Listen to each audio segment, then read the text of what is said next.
Same यही question आपका इस बार के एग्ज़ाम में आने वाला है। हेलो बच्चों, स्वागत है आप सभी का एक और नई वीडियो में। आशा करता हूँ आप सभी बहुत अच्छे से होंगे। आज की वीडियो में हम कक्षा 9 विषय सामाजिक के पेपर की बात कर रहे हैं कि इस बार आपका जो 2024-25 में पेपर आने वाला है वो कैसा है, और ये प्रीवियस ईयर का पेपर हम देख रहे हैं। सेम इसी पैटर्न पे आपका एग्ज़ाम पेपर रहने वाला है, और इसमें से कई ऐसे क्वेश्चन हैं जो आपके लिए आपके अर्धवार्षिक परीक्षा और वार्षिक परीक्षा दोनों में आने वाले हैं, तो उसकी दृष्टि से महत्वपूर्ण है। तो वो भी हम उस पर चर्चा करेंगे और पैटर्न को समझ लेते हैं कैसा आपका पेपर का पैटर्न रहेगा। चलिए शुरुआत करते हैं। देखिए, सबसे ऊपर आपके बाईं साइड अनुक्रमांक और नाम रहेगा पेपर में, और उसके दाहिनी साइड आपका पेपर कोड रहेगा, ठीक है। और मुद्रित पृष्ठों की संख्या, पेज नंबर रहेगा, कितने पेज आपको टोटल दिए गए हैं, ठीक है। तो 2 पेज का आपका पेपर रहेगा ये। उसके बाद वार्षिक परीक्षा ईयर होगा उसमें साथ में, या अर्धवार्षिक परीक्षा ईयर रहेगा 2024-25। साथ ही विषय का नाम कक्षा 9, समय रहेगा आपका पेपर का 3 घंटे का पेपर रहेगा आपका, और पूर्णांक रहेंगे 80 मार्क्स आपको थ्योरी के पेपर से मिलेंगे, ठीक है। और बाकी के 20 मार्क्स आपको प्रैक्टिकल के मिलते हैं, जिसमें आपके प्रोजेक्ट कार्य रहता है, ठीक है। इंटरनल असेसमेंट और आपका प्रोजेक्ट कार्य रहेगा। अब देखिए, नोट दिया हुआ है इसमें, इस प्रश्न पत्र में कुल 29 प्रश्न हैं। इस प्रश्न पत्र में कुल 29 प्रश्न हैं। सभी प्रश्न अनिवार्य हैं, ठीक है। सभी प्रश्न क्या हैं? अनिवार्य हैं। प्रत्येक प्रश्न के अंक प्रश्न के सामने दिए गए, तो जितने भी प्रश्न दिए गए हैं उनके सामने उनके अंक लिखे हुए हैं, ठीक है। प्रत्येक प्रश्न संख्या 1 से 10 तक के प्रश्न संख्या 1 से 10 तक के प्रश्न 1-1 अंक के हैं, ठीक है। 1-1 अंक के मिलेंगे 10 क्वेश्चन, तो 10 मार्क्स यहाँ से मिलेंगे आपको। प्रत्येक का उत्तर एक वाक्य में देना है, एक वाक्य में आपको उत्तर देना है। एक नंबर के क्वेश्चन के लिए आपको सिर्फ एक वाक्य का प्रयोग करना है, ठीक है। आगे देखिए, प्रश्न संख्या 11 से 18 तक के प्रश्न 3 अंक के हैं, 3-3 अंक के हैं। प्रत्येक का उत्तर 80 शब्दों में देना है। 80 शब्दों का मतलब मान के चलिए 8 से 10 लाइन आपको लिखनी होंगी, ठीक है। ये हैं 3-3 नंबर का, तो 11 से लेकर 18 तक, ठीक है। तो 8 क्वेश्चन ये हो गए, तो 24 नंबर आपके यहाँ से बनते हैं। क्लियर हो चुका है? तो 24 और 10 34 नंबर यहाँ तक हो गए क्लियर, 18 नंबर क्वेश्चन तक। उसके बाद देखिए, प्रश्न नंबर 19 से 28 तक के प्रश्न 4 नंबर के हैं, ठीक है। 19 से 28 तक के, तो ये कितने हो गए? 10 क्वेश्चन हो गए। 10 क्वेश्चन 4-4 नंबर के हो गए आपके,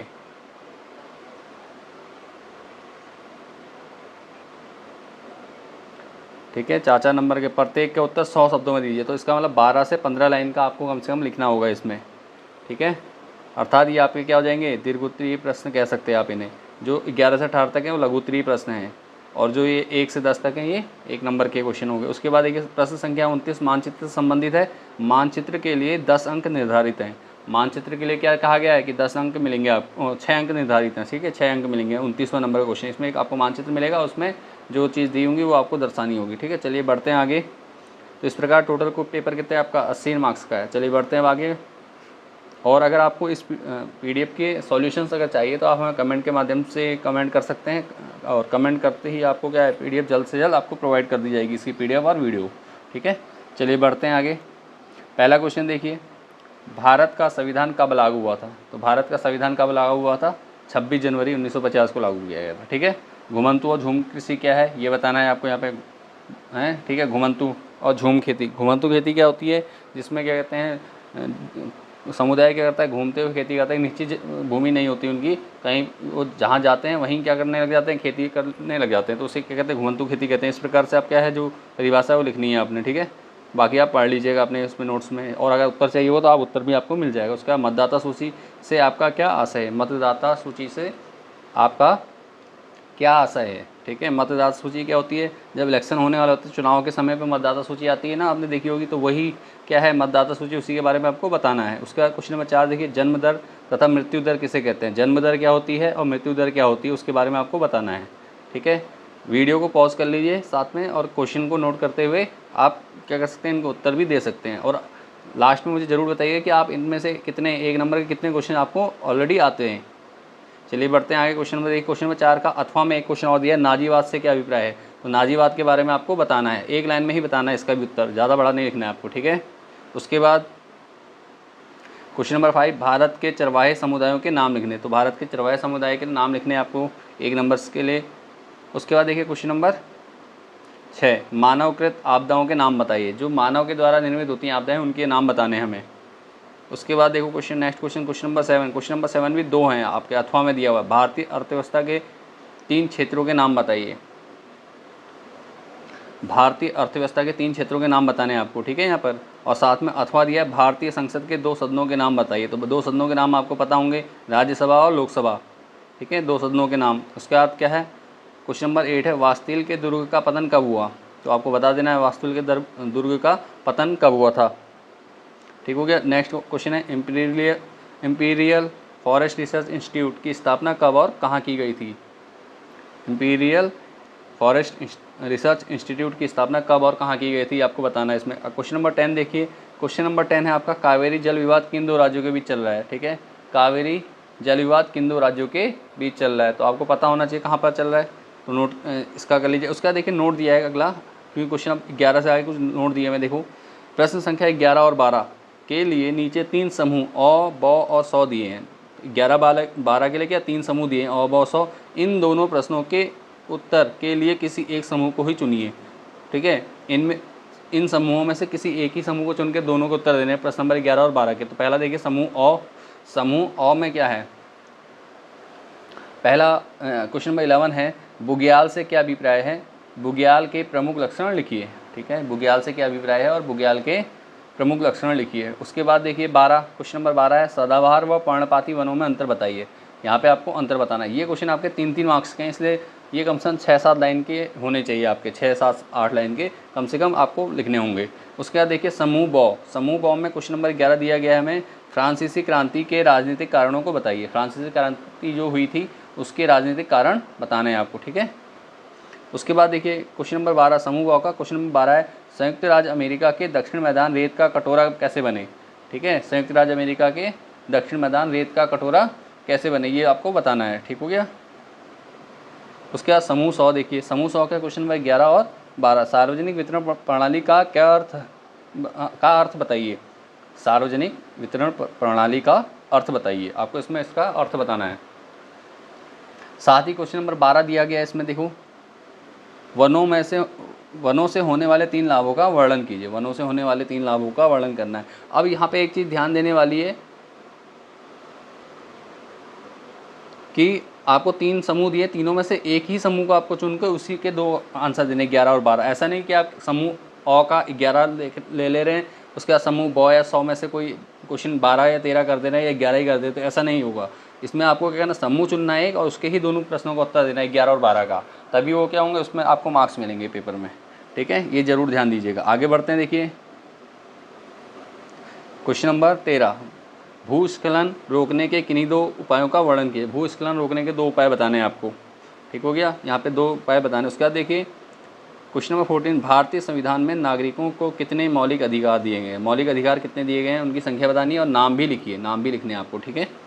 उसके बाद देखिए क्वेश्चन नंबर 15, प्राकृतिक संसाधन क्या है, उनका हमारे लिए क्या महत्व है। प्राकृतिक संसाधन क्या है, उनका हमारे लिए क्या महत्व है। अक्टूबर क्रांति से क्या अभिप्राय है, अक्टूबर क्रांति से क्या अभिप्राय है, ठीक हो गया। ये क्वेश्चन है 16, अक्टूबर क्रांति से क्या अभिप्राय, ये आपको क्वेश्चन नंबर 16 है। उसके बाद क्वेश्चन नंबर 17 देखिए, भारत को उपमहाद्वीप क्यों कहा जाता है, ठीक है। भारत को उपमहाद्वीप क्यों कहा जाता है, ये बताना है हमको इस क्वेश्चन में। उसके बाद क्वेश्चन नंबर 18 देखिए, लोकतंत्र के किन्हीं 4 गुणों को बताइए। भैया लोकतंत्र के 4 गुण क्या हैं, वो बताने हैं। उसके बाद देखिए क्वेश्चन नंबर 29, 19वीं और 20वीं सदी की दुनिया के लिए फ्रांसीसी क्रांति कौन सी विरासत छोड़ गई, ठीक है। 19वीं और 20वीं सदी की क्रांति के लिए दुनिया के लिए फ्रांसीसी क्रांति कौन सी विरासत छोड़ गई, ये बताना है हमें। उसके बाद देखिए 20, क्वेश्चन नंबर 20 है, भारत में निर्धनता के प्रभाव बताते हुए उसे दूर करने के उपाय बताइए। पहले तो निर्धनता के क्या प्रभाव पड़ रहे हैं हमारे देश में, ठीक है, और उसको दूर करने के क्या उपाय हो सकते हैं वो बताना है। क्वेश्चन नंबर 21, भारतीय वर्षा की 4 विशेषताएं बताइए। भैया भारतीय वर्षा जो है उसकी 4 विशेषताएं आपको बतानी है। उसके बाद देखिए क्वेश्चन नंबर 22, संसद की शक्तियों एवं कार्यों की विवेचना कीजिए। संसद की शक्तियों और कार्यों की विवेचना करनी है हमें यहाँ पर, ठीक है। संसद की क्या शक्तियाँ होती हैं और उनके कार्य क्या होते हैं वो बताना है, ठीक है। उसके बाद क्वेश्चन नंबर 23 है, पारिस्थितिक तंत्र किसे कहते हैं, ठीक है। पारिस्थितिक तंत्र बताना है। उसके बाद क्वेश्चन नंबर 29, बाढ़ प्राकृतिक आपदा है या मानवकृत आपदा, स्पष्ट कीजिए। तो बताना है हमें कि भैया बाढ़ प्राकृतिक आपदा है या मानवकृत आपदा है। तो ये सभी क्वेश्चन कम से कम 10 लाइन से ऊपर के होंगे आपके, 4 नंबर के क्वेश्चन है सभी 18 के बाद के, ठीक है, ये ध्यान दीजिएगा। तो ये क्या होंगे आपके 10 लाइन से ऊपर के होंगे। तो बाढ़ प्राकृतिक आपदा है या मानवकृत आपदा है, स्पष्ट कीजिए, इसका आपको जवाब देना है। उसके बाद देखिए क्वेश्चन नंबर 25, वाइमर गणराज्य के सामने क्या समस्याएं थी। वाइमर गणराज्य के सामने क्या समस्याएं थी आपको बताना है, ठीक है। उसके बाद क्वेश्चन नंबर 26, किसी देश की अर्थव्यवस्था के लिए नदियाँ क्यों महत्वपूर्ण हैं, ये भी आपको बताना है कि भैया नदियों से क्या लाभ होता है किसी देश की अर्थव्यवस्था को, तो इसके बारे में आपको लिखना है, ठीक है। उसके बाद क्वेश्चन नंबर 27 देखिए, खाद्य सुरक्षा क्या है। खाद्य सुरक्षा क्या है, खाद्य सुरक्षा क्यों आवश्यक है, दोनों चीज़ें बतानी है। पहले तो खाद्य सुरक्षा है क्या और खाद्य सुरक्षा आवश्यक क्यों है, ठीक है, इसके बारे में आपको जानकारी देनी है। उसके बाद अथवा में दिया 27 का एक क्वेश्चन और, हिमालय का निर्माण कैसे हुआ। हिमालय का निर्माण कैसे हुआ ये आपको बताना है, एग्जाम में क्वेश्चन में देना है, ठीक है। उसका क्वेश्चन नंबर 28 देखिए, वन विनाश किसे कहते हैं। वन विनाश किसे कहते हैं, वनों के विनाश के लिए उत्तरदायी कारणों की विवेचना कीजिए, ठीक है। वन विनाश क्या होता है, पहले तो आपको इसकी परिभाषा देनी है, इसको बताना है, और उसके बाद जो कारण उत्तरदायी हैं किसके लिए, वन विनाश के लिए, ठीक है, उनके बारे में बताना है, उनकी बात करनी है, विवेचना करनी है, ठीक है। उसके बाद क्वेश्चन नंबर 28 में एक और अथवा में दिए रखा क्वेश्चन, दोनों में से एक करना है। जहाँ पे भी आपको अथवा में क्वेश्चन मिला वहाँ पे दोनों में से एक क्वेश्चन आपको करना है। तो बेरोजगारी से क्या अभिप्राय है, बेरोजगारी से क्या अभिप्राय है, ग्रामीण एवं नगरीय क्षेत्रों में किस प्रकार की बेरोजगारी पाई जाती है, ठीक है। बेरोजगारी क्या होती है पहले बताना कि क्या मतलब है बेरोजगारी का, और बेरोजगारी ग्रामीण और नगरीय क्षेत्र में किस प्रकार की बेरोजगारी पाई जाती है बताना है आपको, ठीक है। उसके बाद ये क्वेश्चन नंबर 29 आ चुका है। क्वेश्चन नंबर 29 में देखो क्या है आपको, निम्नलिखित को भारत के मानचित्र पर दर्शाइए, ठीक है। निम्नलिखित को भारत के मानचित्र पर दर्शाइए, प्रत्येक का एक अंक है। तो ये टोटल 6 दिए हैं, तो टोटल कितने हैं, 6 अंक है। तो आपको भारत का मानचित्र लेना है अपने स्कूल में एग्जाम टाइम में, और क्या करना उसमें दिखाना है इन चीज़ों, क्या दामोदर नदी, नर्मदा नदी कहाँ है दिखाना होगा, ठीक है। सांबर झील और वुलर झील, देहरादून और कोलकाता, अरब सागर और बंगाल की खाड़ी, थार का मरुस्थल और हिमालय पर्वत, ये सब क्या दिखाना है आपको मैप में दिखाना है, भारत के मानचित्र में दिखाना है। और जब आप ये दर्शा देते हैं तो आपको क्या इसमें टोटल 6 मार्क्स मिलते हैं इस क्वेश्चन में। इसी के साथ ये पेपर पूरा कंप्लीट हो चुका है। अगर आप इस पेपर का सॉल्यूशन वीडियो चाहते हैं तो आप कमेंट के माध्यम से हमें बता दीजिए कि आपको इसकी वीडियो चाहिए, तो हम आपको जल्द से जल्द वीडियो प्रोवाइड कर देंगे। साथ ही आप क्या कहते हैं, अगर अभी तक वीडियो को लाइक नहीं किया, वीडियो पसंद आ रही, वीडियो को लाइक नहीं किया, चैनल को सब्सक्राइब नहीं किया तो चैनल को सब्सक्राइब कर दीजिए, और साथ में अपने दोस्तों के साथ शेयर ज़रूर कर दीजिए, ठीक है। और इससे पहले हम हिंदी और अंग्रेजी के प्रीवियस ईयर के पेपर डाल चुके हैं, जिसमें से मैक्सिमम क्वेश्चन आपके क्या हैं इस बार के पेपर में आने वाले हैं। तो आपने क्या करना है, उन वीडियो को भी देख लेना है, लिंक मैं आपको डिस्क्रिप्शन में दे दूँगा, आप वहाँ से जाकर ईजिली देख सकते हैं, ठीक है। और PDF डाउनलोड करने के लिए आप देखो क्या करना है, आपने सीधे आपको अपने मोबाइल में गूगल क्रोम में आ जाना, मोबाइल या डेस्कटॉप जिसमें भी आप यूज़ कर रहे हैं, मोबाइल में आ जाएंगे। तो यहाँ पे आपने लिखना है क्या, EDUSHI, देखो edusikhar.com, ये लिखकर आपने सर्च पे क्लिक कर देना है। जैसे ही आप पहली वेबसाइट आ जाएगी, देखिए इस प्रकार से देखिए वेबसाइट आ जाएगी।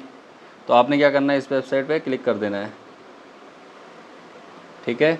जैसे आपने क्लिक करा, आपके इंटरनेट स्पीड पर डिपेंड करेगा, पेज तुरंत आपका ओपन हो जाएगा। ये आपके सामने इस प्रकार से वेबसाइट ओपन हो जाएगी, ठीक है। अब आपने क्या करना है, यहाँ इसको स्क्रॉल कर लेना है, यहाँ आपको डिटेल्स मिल जाएंगी सभी प्रकार की।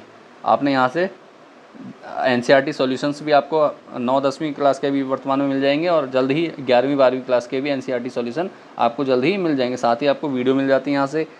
इसके साथ अगर आपको क्या कहते हैं सैम्पल पेपर चाहिए, तो सैम्पल पेपर यहाँ से आप क्लिक करेंगे, और यहाँ पे आपको कक्षा 10-11 के सैम्पल पेपर भी आपको 10 और 12 के सैम्पल पेपर आपको अवेलेबल हो जाएंगे। साथ ही अगर इम्पोर्टेंट क्वेश्चन पेपर चाहिए तो यहाँ आपको देखिए ये क्वेश्चन पेपर आपको यहाँ मिल जाएंगे आपको सिंपली, ठीक है। आप यहाँ से क्या कर सकते हैं, क्वेश्चन पेपर को डाउनलोड कर सकते हैं। ये देखिए, इस पर लिंक पे क्लिक करेंगे और ये आपका डाउनलोड शुरू हो जाएगा इसी के साथ, ठीक है। तो आप यहाँ से, मैंने ऑलरेडी कर रखे हैं तो मुझे करने की आवश्यकता है नहीं, तो आप यहाँ से डाउनलोड कर लीजिए जो आपको पेपर चाहिए कक्षा 10 के। कक्षा 9 के, कक्षा 11 और कक्षा 12 के। इसी प्रकार एनसीईआरटी बुक्स के बारे में अगर जानकारी चाहिए तो यहाँ मिल जाएंगी आपको।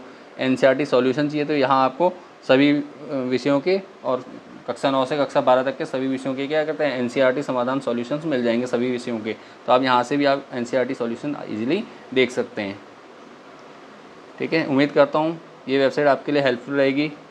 चलिए मिलते हैं नेक्स्ट वीडियो में, अब तब तक के लिए बाय एंड टेक केयर।